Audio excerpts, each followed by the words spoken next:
हिंदू वाहिनी वो संगठन जिसने उत्तर प्रदेश में हिंदुओं को एक अलग पहचान दी। एक ऐसी कड़ी बनी कि अगर कोई हिंदू शोषित होता, पीड़ित होता, तो वो वहां तक अपनी फरियाद लेके जाता था।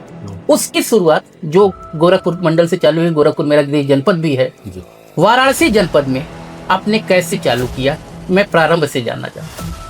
नमस्कार, आप देख रहे हैं सकून टाइम। मैं हूं आपके साथ राजकुमार यादव। जैसा कि हमने कहा था, सकून संवाद में हम उन हस्तियों को आपसे रूबरू कराएंगे जिन्होंने कहीं ना कहीं समाज में उत्कृष्ट कार्य किया है, परिवर्तन लाया है।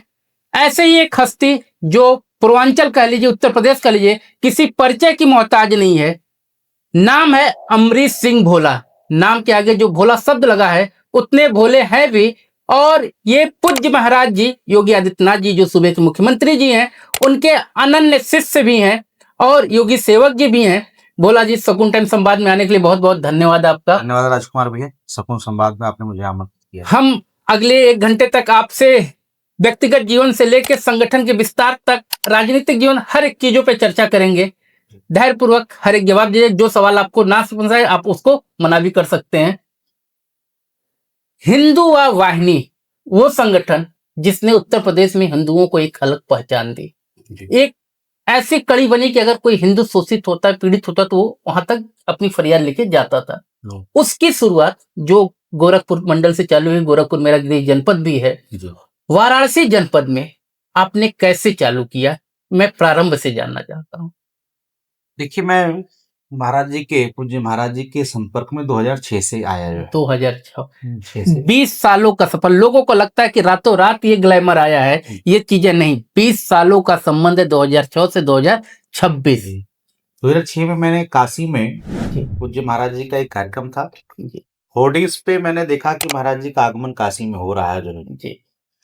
उस समय मैं उस कार्यक्रम में गया और महाराज जी का मुझे भाषण बड़ा अच्छा लगा जो है। उन्होंने जिस प्रकार से मुखरता के साथ जो है सनातनियों की बात उन्होंने की, उनकी बातों से प्रभावित होकर, क्योंकि हम लोग न्यूज चैनलों पे, न्यूज पेपरों पे उनको देखा सुना पढ़ा करते थे जो है। जो साक्षात हमने 2006 में उनको देखा जो है, उनको उनकी बातों से बड़ा प्रभावित हुआ जो है, और तब से ही उनसे जुड़ करके काम करने का सौभाग्य प्राप्त हुआ जो है। और इन 2006 से लेकर 2026 कैसे बीत गया, अभी आज मुझे याद आ रहा, आपने जब चर्चा की तो 20 वर्ष का सफर बीत गया, पता नहीं चला। वास्तव में हम सब सौभाग्यशाली हैं, एक युवा सन्यासी जिनके नेतृत्व में जो है हम सबको कार्य करने का सौभाग्य प्राप्त हुआ और निरंतर कुछ न कुछ सीखने को प्राप्त हुआ। और उनके सानिध्य में मैं भी एक अच्छी राह पे जा रहा हूं, और भी कई ऐसे नौजवान हैं जिनको एक अच्छी राह दी, सनातन के प्रति जागरूक किया जो है। हम सब अपने आप को सौभाग्यशाली मानते कि ऐसे नेतृत्वकर्ता के सानिध्य में काम करने का अवसर प्राप्त हुआ। अमरीश जी, आज लोगों को ये दिखता है कि हिंदू वाहिनी इतनी बड़ी संगठन है, उसके मुखिया सूबे के मुख्यमंत्री योगी आदित्यनाथ जी हैं, पर हिंदू वाहिनी की शुरुआत जब आपने बनारस में किया, तो शायद उस समय हिंदू वाहिनी कोई जानता भी नहीं था। नहीं, हिंदू वाहिनी की शुरुआत हो चुकी थी। कठिन दौर था उसमें काम करना जो है। कोई भी गार्जियन नहीं चाहता था कि कोई लड़का जो है किसी हिंदू संगठन में काम करे जो है, क्योंकि महाराज जी का तेवर बहुत ही सख्त तेवर था जो है। महाराज जी अपने हिंदू भाइयों के लिए कोई कहीं नरमी नहीं रखते थे, सख्ती से काम करते थे जो है। और जो उनका स्वभाव था कि अपने के लिए लड़ जाना जो है, भिड़ जाना, जो उनके न्याय की लड़ाई लड़ना जो है देश के सर्वोच्च पंचायत में जो है, तो उस समय बहुत कठिन दौर था जो है कि एक एक व्यक्ति को जोड़ना जो है।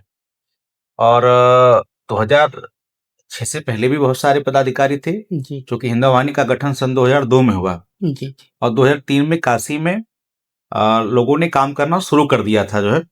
तो कुछ कार्यकर्ता हमको प्राप्त हुए जिनका सानिध्य मिला 2006 में जो है, और उन्हीं के सानिध्य में धीरे धीरे करते करते करते कड़ी से कड़ी जोड़ते जोड़ते जो है, और कह लीजिए कि जब हम लोग कभी 10 लोगों की मीटिंग कर लेते तो बड़ा प्रसन्नता होती थी।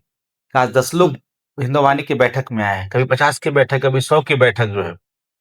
और जब कभी आंदोलन करना होता तो देखे कि भीड़ गायब है जो है। तो बहुत कठिन दौर था काम करना, लेकिन उसी में धीरे धीरे महाराज जी की प्रेरणा से हम लोगों ने संगठन को तैयार किया, सबके सहयोग से जो है। आपने एक छोटे से पौधे को एक विशाल वृक्ष आज बना दिया पूरे पूर्वांचल में। वाराणसी मंडल का कोई ऐसा जनपद नहीं है जहां हिंदू वाहिनी का संगठन ना हो। जी। वाराणसी जनपद में आज कितने मंडलों में आप काम कर रहे हैं? अलग अलग आपने मंडल भी बनाया जैसे मैंने जी सुना हाँ, है। जैसा कि मैं बनारस का महानगर का अध्यक्ष था 2011 में। मैं 2006 से लेकर के 5 तक 11 तक जी मैं एक कार्यकर्ता के रूप में मैंने काम किया जो है। 2011 में पहली बार महानगर का अध्यक्ष बनाया गया जो है। और महानगर अध्यक्ष बनते ही मैंने संगठन का विस्तार किया और उसको 11 से लेके 12 में हम सब ने मिलकर के जो है 40 वार्डों तक संगठन को पहुंचा, चूंकि बनारस में 90 वार्ड थे। जी